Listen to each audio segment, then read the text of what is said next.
While Jesus and his disciples were traveling, Jesus entered a village where a woman named Martha welcomed him as a guest. She had a sister named Mary who sat at the Lord's feet and listened to his message. By contrast, Martha was preoccupied with getting everything ready for their meal. So Martha came to him and said, "Lord, don't you care that my sister has left me to prepare the table all by myself? Tell her to help me." The Lord answered, "Martha, Martha, you are worried and distracted by many things. One thing is necessary. Mary has chosen the better part. It won't be taken away from her."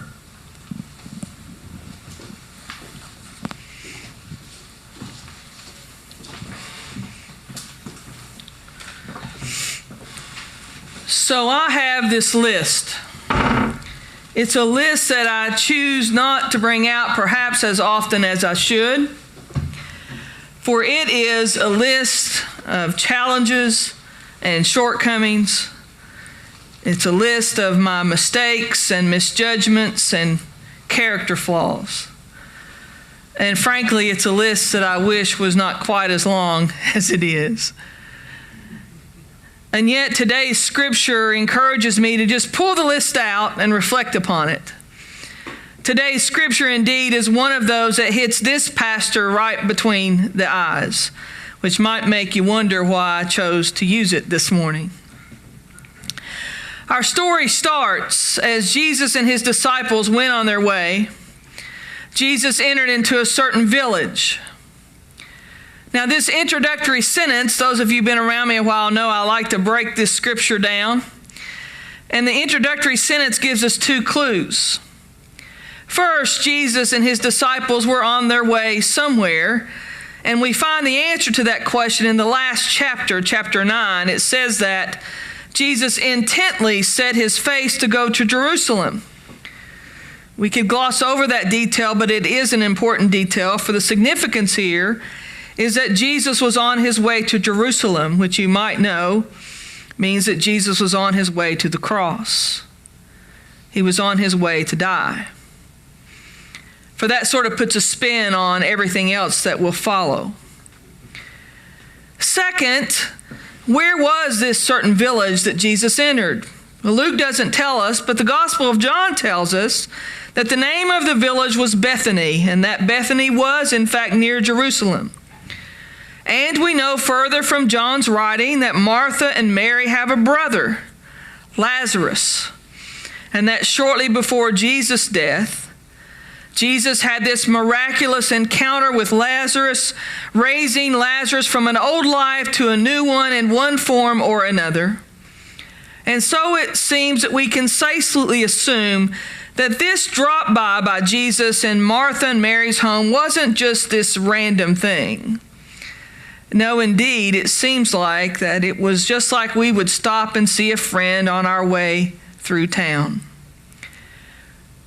For the scripture also says, John says that Jesus loved all three of them, Mary, Martha, and Lazarus. So we see this picture. Martha welcomes Jesus into the house, and sort of would remind me of my mom. Welcomes someone into the house, and immediately my mom is in the kitchen, just as Martha went to the kitchen to fix dinner. Mary, though, Martha's sister, as we listened to what Daniel read, she did not go to the kitchen to help, but instead she sat at Jesus' feet and heard his word. And that seems okay. But it wasn't okay with Martha. Luke says Martha was distracted with much serving. Do you know how that might feel? Have you ever experienced being in over your head? Distracted with much work. You wanted help, you needed help, didn't know where to turn to get it. I've been there. In fact, I'm a lot like Martha. I like to work, and I usually pitch in and do my part. I like to say it's because I'm helpful, but the truth is that I'm impatient and don't think anybody can do it as well as I can. Sometimes I end up working while others sit around chatting. Maybe, like me, you know how Martha must have felt that day. Martha, angry at being abandoned in the kitchen, came to Jesus and said, "Lord," and now don't miss that word. It was the first word out of Martha's mouth, so that acknowledges who she thought Jesus was. Not just any friend, but Son of God, special. Calling Jesus Lord, a name that clearly indicates her belief in who he was. So we say, good job, Martha, on that. But then, notice right after she acknowledged Jesus as Lord, she rebukes him. How dare her? She says, "Jesus, don't you care? My sister's not helping." She gives Jesus an order. "Tell my lazy sister to get in the kitchen to help me." Now, the scripture doesn't say that. I know I took liberty there in that interpretation. But that's probably what she meant, isn't it? That kind of outburst, I can imagine how that made folks in the room feel. If you're Mary, you're thinking, "Martha, come on, it's Jesus. Could just tell me you need some help. I'll help you out." And if you're Jesus, Jesus is like, "This is awkward." See, I'm sympathetic to Martha. Sometimes I get angry when I feel I'm doing all the work. And I've certainly said a few angry words in my life, very much like Martha did. Having been there and done that, then I know what Martha could have done differently, indeed what she should have done differently. I've preached a number of sermons on this scripture, Kenny, over the years, but I always struggle with it because I am more like Martha than Mary. And I want someone to appreciate Martha and those of us who are like Martha.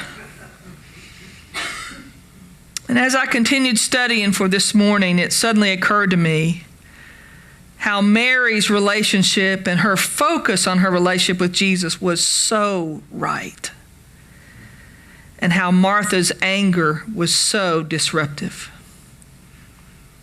Jesus agreed with that, by the way. For Jesus said, "Martha, Martha, you are anxious and troubled about many things, but one thing is needed. Mary has chosen the good part, which will not be taken away from her." As I say those words, I feel sorry for Martha. I want Jesus to commend Martha for her work. I want him to say, "Mary, let's go both in there and let's give Martha a hand." But Jesus says, "Martha, Martha, you're anxious and troubled about many things, but one thing's needed.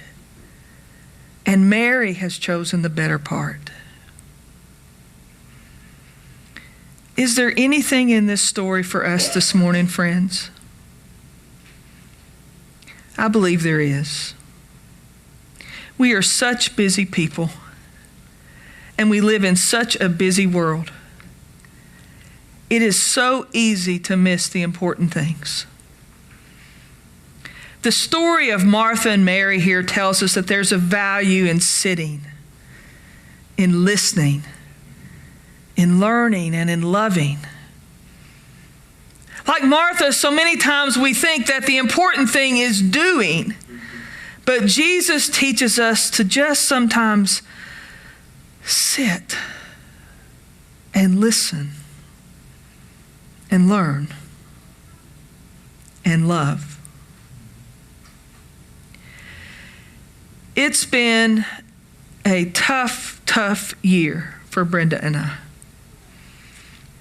In fact, as I reflect upon things, this 8-month stretch may have been the toughest I have ever endured in my life. Finding out in mid-January that our best friend Peggy's cancer had spread to her brain, and then losing her on March 19th after the honor of helping care for her around the clock for 2 months. Losing my dear friend Nick Park to an overdose. Exactly 31 days after Peggy's death, my 39-year-old niece, who's like a daughter to me, was diagnosed with stage 4 cancer. And only 80 days after that diagnosis, Jennifer died in our home. In fact, in our bed. A mixed blessing because that's where Jen asked to be. And yet it has been difficult for Brenda and I in that aftermath and the rest of our family. Since Jen's death on July 7th, it's been a whirl of grief. Both from losing Jen and Peggy, because what we knew and now realize in true fashion is we didn't have time to adjust and grieve Peggy's death before we moved into caretaking with my mom and others for Jen. And brothers and sisters, I got to tell you, that's a deja vu that I'd just soon never, ever repeat again. It has been a very, very tough 2018. And as I reflect on the tendency to be a Martha and add to where I find myself in these past several weeks, I am now leaning into Mary. I'm leaning into these lessons of Mary given by the words of Jesus. When Jesus said, Mary, you're listening. You're doing what's important. Spending time with me, hanging on to my words, and soaking in my presence with you.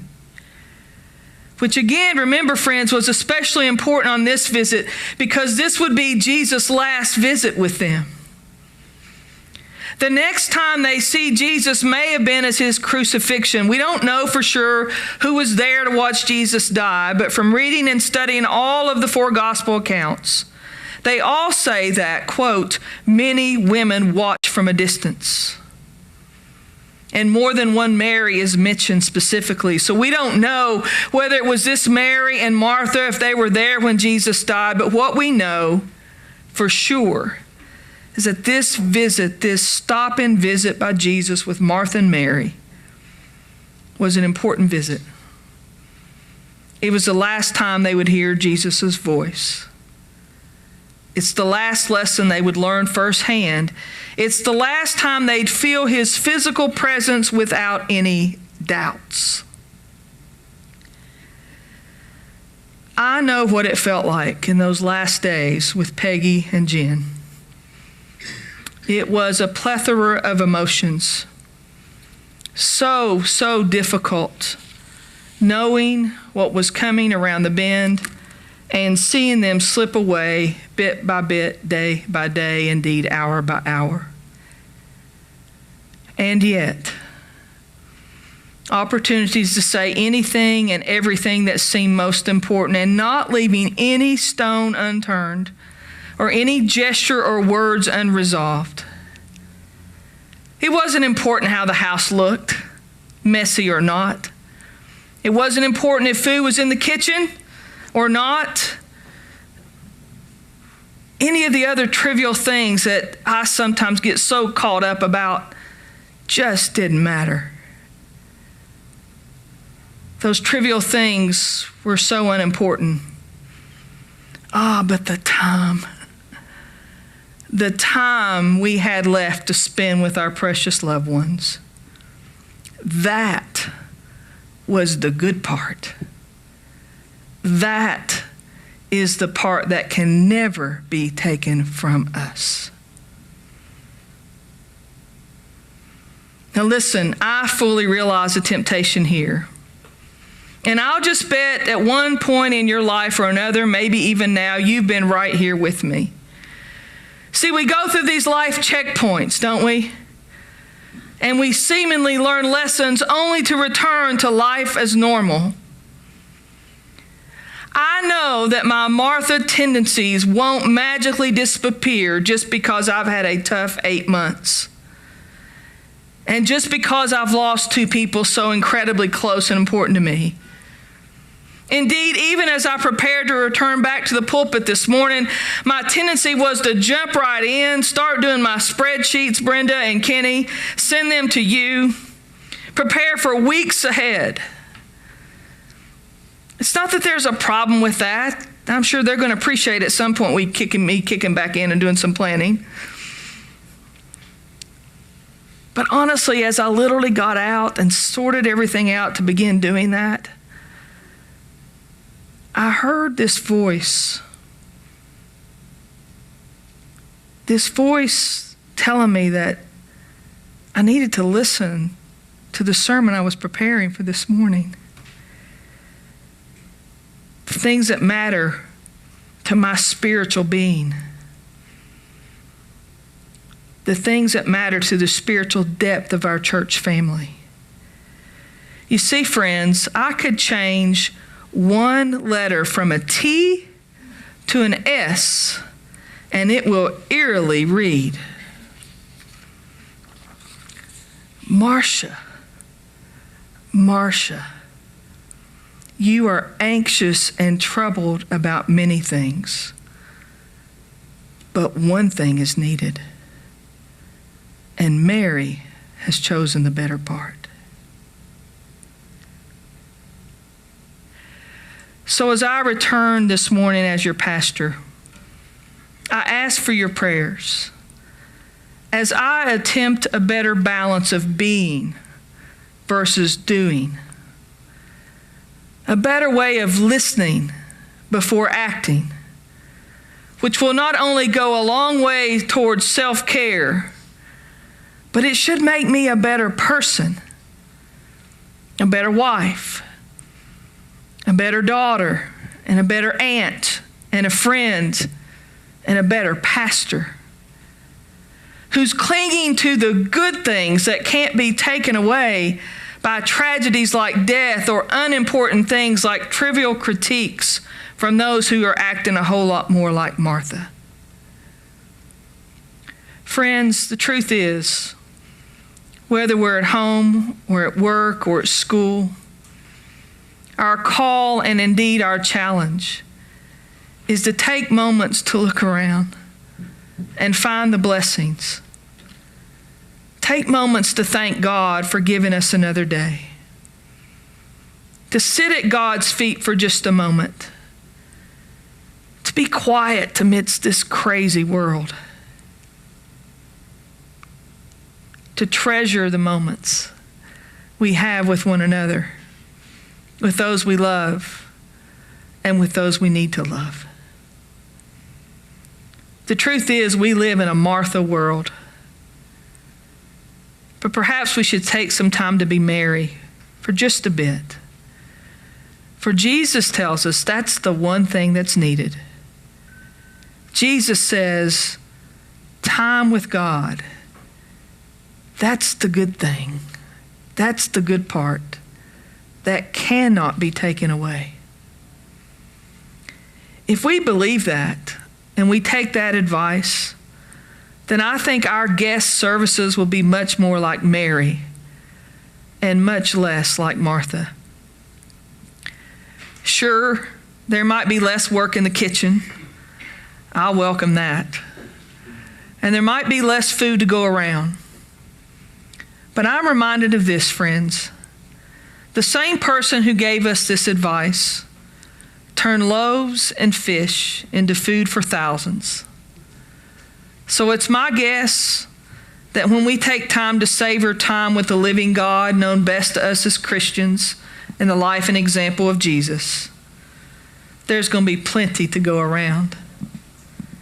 And all we receive will be the good part. The good part which can never be taken from us. I don't know about you, but I'm sure counting on that these days. Especially these days. And I believe that you can count on it as well. Great is your faithfulness, O God, Creator. There is no shadow of turning with you. Lord, you change not, God, your compassions, they fail not. Lord, you have been and forever will be. Great is your faithfulness.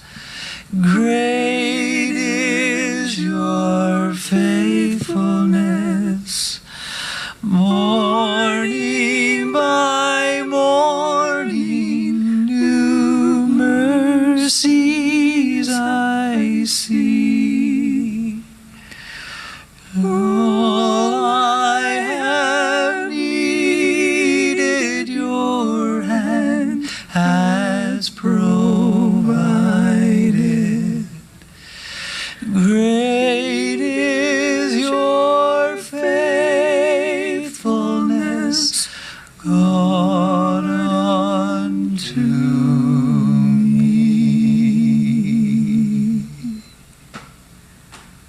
God is faithful. Thanks be to God.